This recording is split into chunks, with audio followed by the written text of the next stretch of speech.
Welcome to the Generational Awakening YouTube channel.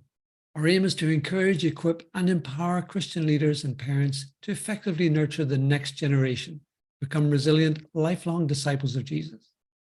Today, we welcome our special guest, Chris Robinson. Chris is a founding partner of the Maxwell Leadership Certified Team and as the Executive Vice President of the Maxwell Entrepreneur Solutions. He is a product of the product, leading a global team of over 45,000 speakers, coaches, and trainers. He is an international speaker who has enthralled crowds as large as 4,500 and also trains small groups inside of companies on a weekly basis before taking on his current role as the Executive Vice President of the Maxwell Entrepreneur Solutions. John Maxwell has made a tremendous impact on his life over the past 20 years. Initially, Chris started watching John's VHS tapes in the basement of a church. Then, as a sales representative for the largest vehicle company, he quickly advanced 3 positions in 5 years to a senior sales manager by learning and applying John's principles. Chris helped grow that company from 18 employees to over 700. Years later, he became a part of John's team as a certified coach.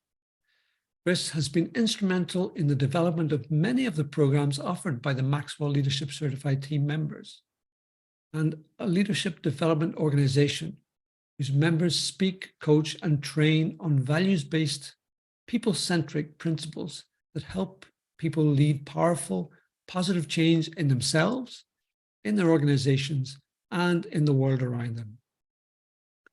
Husband to Janae and devoted father of 6 children, triplets, twins, and a single. He is a wonderful example and has been an inspiration to me personally. And so it's a great pleasure that I welcome you, Chris. Thank you for joining us today.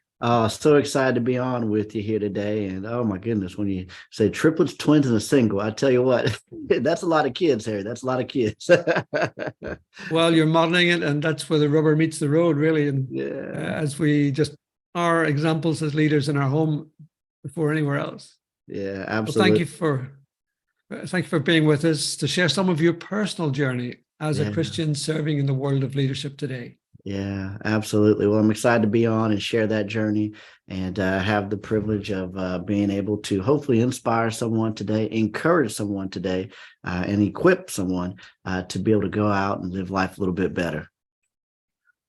Well, could we start just simply, first of all, you sharing some of your faith journey with our audience? Yeah, absolutely. My faith journey was, it was interesting because I think I'm one of those typical 180 stories when it comes to faith in Christ. And, it was years that I grew up in a family that we didn't go to church, wasn't averse to church, but it wasn't something where my parents said, hey, we're going to church and we're following, they would attend, Christmas and Easter, for things. My father grew up Catholic, and my mother just nothing, one way or the other. And, it was one that, it wasn't talked about or forced upon our house. My mother just said, hey, we'll just be good people. That was the thing, was just be good. We didn't know about this church thing. And it was kind of these walls up of, we don't really know much about that at all. And it was really came when I had got kicked out of college 6 times. I got kicked out 6 times, Now, I know some people are saying, how in the world did you get kicked out 6 times? Well, the better question is how did I get back in? I had an undeveloped skill set of selling and influencing and didn't even know it. And, but it was after that time. And then in addition to getting kicked out of school 6 times, out of college 6 times, I was also a heavy drinker at the time, which was a result of most of those times getting kicked out was drinking at school. And that was, drinking was not allowed on the campus. And, I played baseball. I was an athlete. And that was just part of the lifestyle that we were living. But by age 21, I had 2 DUIs, which is driving under the influence. So I was caught and arrested for drinking and driving. And I remember going to the judge on that second one, and he looked at me and he says, Chris, he goes, I'm going to give you one more chance. He says, you've got a great future ahead of you. Because at that time, even though I got kicked out of college, I got licensed as a stockbroker at 21, 20 actually. And he says, you've got a great future. You got a very difficult license to obtain. That's not average. He says, I'm going to give you everything that I can except for jail, in order for you to turn your act around. He says, because you're headed in one of two directions. You're either going to be dead or you're going to be in jail with the route that you're going. And I remember sitting there in that moment thinking, man, something's got to give, and I've got to change some things around. So he gave me everything that he could. So I had a blow tube on my car. So before I could actually start my car, I would have to blow into a breathalyzer. It would have to check out, and then I could actually start the car. And then randomly it would beep, and I would be tested, on that. In addition to that, I had to attend a program like AA. I had to do community service. I mean, he gave me everything he possibly could in order to prevent me from drinking. And that was great. And that was the natural way, the man's way of doing that. At that time, I had just become a stockbroker, and there was my secretary at the time would invite me to church every single week. I mean, she would invite me to church every single week. And I was just rude to her, Harry. I would literally look her in the eye and say, hey, I'll come if your church has Bud Light this week. Now, and I was just that offensive and egregious. She's like, no Bud Light this week. And, at that time was when my wife today, we're going on 20 years of marriage, coming up here in just a couple of weeks. And at that time, my wife was she had dealt with depression. So she was on antidepressants. And so I was dealing with drinking. She was dealing with antidepressants. And she was at home one day and she was watching Joel Osteen on television. And she gave her life to Christ over the television. And she says, well, Chris, I'd like to go to church someplace. And, I don't know where to go. So I picked up a phone book, the big old yellow phone book, and we began to look for churches in the area. And then I remembered this church that, my secretary used to always invite me to. I was like, well, this lady used to always invite me to this church. Why don't we just go there, since we don't know what any of these churches are inside the book there? Well, we go there and we slide in the back, pew, and we sit down. And the pastor gets up and he begins to speak, and he talks about the pulpit that he's behind and the significance of it. Well, the significance of it was significant for him, but it was also significant for us. He says, today, the pulpit that I stand behind is actually John Osteen pulpit, Joel's dad. My wife and I look at each other, we go, holy smokes, we're in the right place. And so we sat inside that church, and, a couple weeks later, I gave my life to Christ. But then we began to really, want to embody what it meant to live like a Christian. And we went all in, Harry. To the point of what I like to jokingly tell my wife was we were oversaved. Now,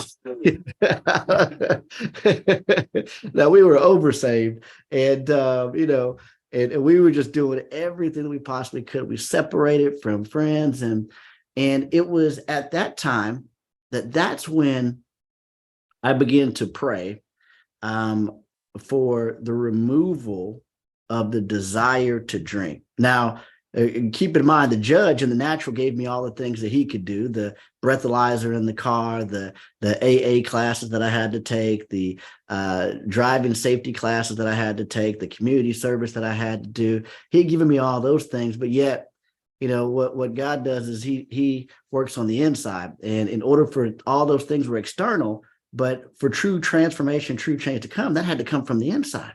And I remember we began to pray. Daily, I would pray, God, remove the desire to drink away from my life. Remove the desire. And it was the craziest thing, Harry. I would get around the smell of alcohol and it would make me nauseous. It was unbearable for me to smell alcohol. The desire was actually removed from me from drinking, and God did that for me. And just what an incredible blessing that was to remove that desire, to get down to the root, because a lot of things we deal with on the outside. But I'm telling you what, when God gets on the inside and he takes that and he removes that from you, Harry, I have not had a single drip of alcohol in over 20 plus years. Over 20 plus years, not a single drip. And, people ask me all the time, well, Chris, could you have a glass of wine here today? And I could, but for what?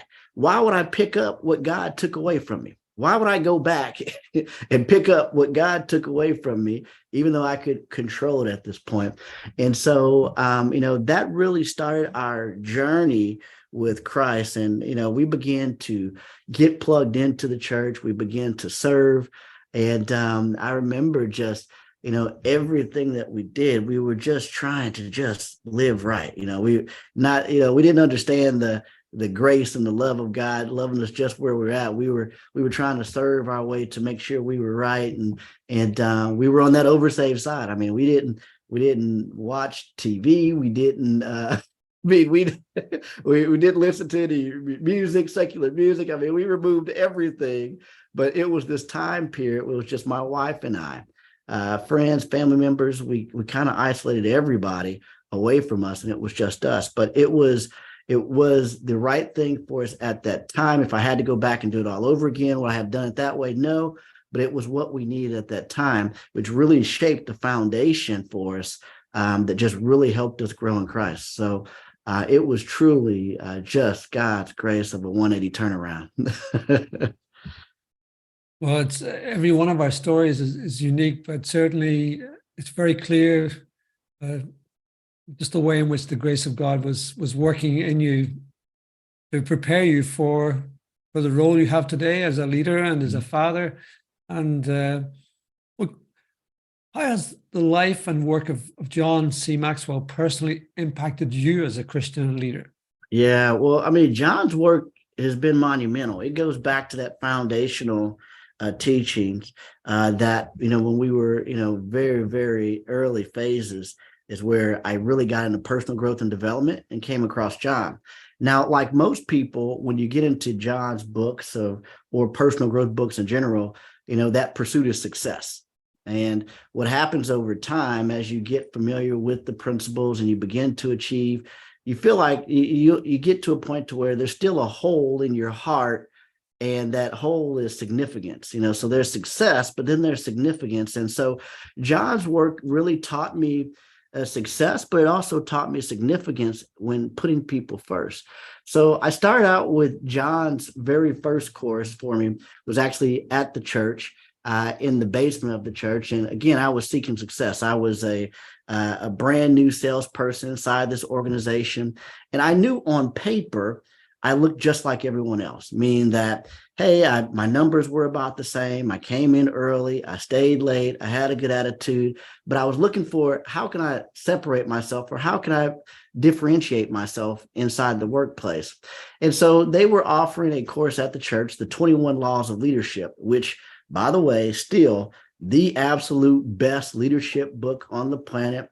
I've read over 1,000 plus books and a lot of leadership books, and there is not a leadership book where I can't point back to the laws that John wrote about in this book. Well, I began taking these courses by John, and then I began going back to the workplace and applying these principles, and I began to get promoted on the job. I mean, I thought, oh my goodness, this personal growth stuff is really good. And I mean, I was just profoundly impacted by what was happening. But what was happening was success. And then over time, as I began to really understand, internalize the principles, not just for my own success, something shifted. And I went from going to try to be the star to becoming a star creator. And I remember falling in love with people development. I began going, instead of me being the number one manager, this was a conscious shift that occurred by getting these principles inside me. I went from trying to be the number one sales team to trying to be the manager that could get the most managers promoted. Like that became the game, that became the job. And I mean, I was doing everything to see if I could be the manager to get the most managers promoted to the next level. And in turn, what'd that do? That attracted the best people to my team. That gave us the top numbers inside the organization, because my focus wasn't the success of myself. My focus was the success of others. And so that grew. I continued to see success there, but I was seeing significance and seeing other people getting promoted on the job and seeing their lives change. And that was invigorating to me. And that's when I said, man, what if I could spend 100% of my time just developing people? Oh my goodness, Harry, that just lit my heart up. And still to this day, it just makes my heart flutter thinking about, man, if I could just help people get to the next level. And so that, really spawned my pursuit of going to conferences and events. And eventually I got a chance to, go into a conference where they talked about getting paid to speak. Now that changed everything for me. That was oh my goodness, this is like, there is a profession where I can speak, use my words, influence people, impact people, and I actually get paid for it. That took me off in a direction. So I was still in my job as a sales manager, but now I was looking at things from a different lens, going, I've got this idea of being a professional speaker out here. So everything that I did was highly intentional, and everything I did was just, practicing for who I was to become. So I would host sales events at the office. I would host sales meetings each week where I was preparing, a presentation for my team each and every single week. And you would have thought I was giving a conference to thousands every week, Harry. And in fact, in one of the areas where I would practice was a Toastmasters club. And I remember going in one time, and I had the objective of the presentation was a motivational presentation. And I mean, I got up there and I gave my 5 minutes, and I was so invigorated.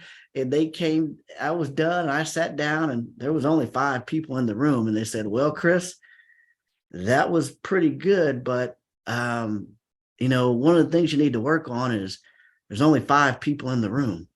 So you probably need to bring it down just a little bit. But here's the thing, Harry, I wasn't in the room. I was in that room with them, but I was in my head of thousands of people being in front of me.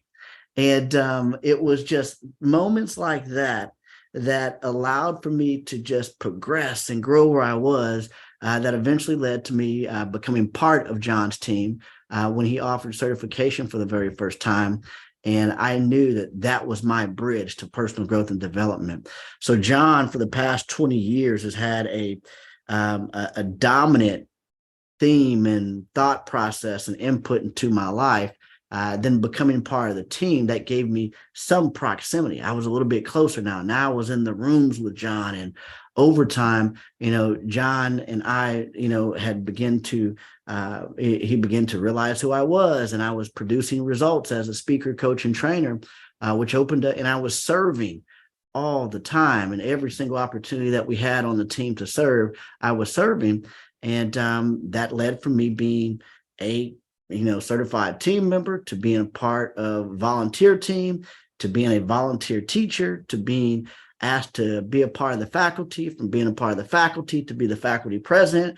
And then in 2020, they asked me to take the company over. It's just been an incredible ride. So I've been personally mentored by John since 2016. And just what an incredible individual. And he's one of the only speakers out there that I've come across. I've met a lot of big name speakers and authors. And, sometimes, we read these authors' books and we go, oh man, their books are great.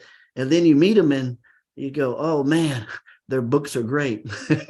But with John, I can say his books are great and he is great. And I've seen him time and time again, from dinners to golf to this, where he is a match with the way that he writes. And he's truly had an incredible impact on my life. And so although I've learned a lot that's been taught to me, there's been a lot more that's been caught than taught with John, because of the way that he lives his life. And I hope that that's the same for me. Well, certainly I can identify with a lot of what you've been sharing about just the impact of John's speaking and John's writing. His example, it was in 2016 that I joined the team myself, and initially with a vision to be able to just to be a better leader in my home, better leader in my church, better leader in the ministry I was working with, and in different networks and partnerships, and also wanting to be a better equiper of the next generation. And so I can really identify with just the heart and the passion and the joy that you were becoming aware of as you were seeing others being equipped, and you had a heart, you were valuing people more, and you were wanting to add value to them and to help them add value to others. Right. Yeah. So that's something which, we see very much in John's teaching and John's example as well. Yeah, absolutely. Well, can you tell us a bit more about the Maxwell Leadership Certified Team as it is today, and about the opportunities that it can provide and how that has helped change your life? Yeah, the Maxwell Leadership Certified Team has the potential to really change the lives of people. We have over 46,000 coaches and trainers around the world now that have been certified. And for me, it's just really been everything. Initially, a lot of people come in for three different reasons. Number one, like yourself, they want to see themselves grow personally. They want to become a better leader, better communicator, better coach, to just stay in their current position and role, and just become a better person inside their families. And the getting better as a communicator and as a coach helps all areas of life. The second type of people that we have come into the team are those that are, have a desire to do something in their second half, or they've had that calling or that glimpse in their life of them utilizing speaking in order to impact people's lives, or they're the person that people always come to for advice, and they say, you know what, if I could do some coaching and I could, get paid to do that, then that would be incredible. And then we have our third type of people that are already coaching, speaking, and training out there in the world, and they want to add some support. They want to add some tools and resources to expand their portfolio. Those are the type of people that come into the program. But the opportunities abound inside the team, because with 46,000 people around the world, the thing that I don't think that we talk about enough is the community inside of Maxwell Leadership, of being around like-minded people that want to add value to people so that they can multiply value to others. And if it were not for the Maxwell Leadership Certified Team community, I wouldn't be here where I am today. Because you can have all the tools and resources at any given time, but if you don't have a support system and guidance, it just doesn't go as far as it could possibly go. And in addition to that, the opportunities and experience that the teams provide. We have an opportunity coming up where we take every single year what we call transformation trips. And on these transformation trips, we're being invited in by the presidents of countries, not companies, of countries. The presidents of countries are inviting us in to help them transform their country through value-based roundtables. And so we go into these countries from the president down, from the president's cabinet down, to school systems, to churches, to sports teams, and we teach a value-based roundtable process inside these countries. So we've done that inside of six countries coming up this year in Panama. We've reached over 2 million people that have been trained in roundtables in Guatemala, which started 10 years ago. We have letters from 23 other countries wanting us to come in and help them transform their country through values. And so to be a part of just something much bigger than ourselves, of just trying to, get promoted on the job or trying to have success for ourselves, the impact that we're having and being around like-minded people is like no other. So it has the potential to help people improve in all areas of their life. Just incredible. You've been seeing opportunities now for the team to, as you say, go into different countries. So what is some of the influence that you've now seen in the society and in culture with the biblically rooted leadership values that John teaches? Yeah, that's the beautiful thing about it, is that when we go to these countries, and we firmly believe that it starts on the inside, and people don't debate good values. All right. People don't debate good values. And so it's a great common ground place that everyone can agree upon. And if we can instill good values in children, in adults, if we can begin to discuss good values, that changes everything. Because if you think about it, all issues in the world, they stem from a bad value choice. Okay. It's like either they didn't value people, they didn't have a value of a positive attitude, they didn't have a value of hard work, they didn't have good values. And so if we can root that inside of any individual, you begin to see change. And I mean, when we go to these countries, there's story after story of people that begin to get around a round table, discuss good values, and see the life change in their life, the value of forgiveness, the value of treating others well. I mean, things like that. We've seen hardened people in jail that have murdered people come out and say, my life was changed because of learning values inside of jail. And in turn, eventually what they see is these learning the values in turn lines up with Christ, right? And so what that does, that also opens up the door for the conversation, and has led to tremendous amount of people coming to Christ for that. Just this year alone, I want to be exact on the number. We have a counter inside of our office here of salvations based through our round tables, and over 750,000 in the last year and a half of people that have given their life to Christ because of these round tables that have gone on inside of these countries. And so we document those. The system that we follow inside of our foundation tracks the actual conversion. So these are people that actually document that they've given their life to Christ. Just absolutely amazing. But it starts with good values. Yes, and I'm excited to be able to share some of those on the platform as well. We've already had Ray Popham who's spoken about some of the work through Equip and the values-based roundtables. And again, these are just available for people to use, even in their own family. They can use them in their church. They can use them in the circle of friends. Yeah. A great opportunity for us to really just see God working in us and through us, and seeing other lives transformed as we choose to pray into their lives, to love them, and just to serve them with the biblical values that the love of God just imparts in us as we let ourselves be transformed by Him too. Right. Yeah.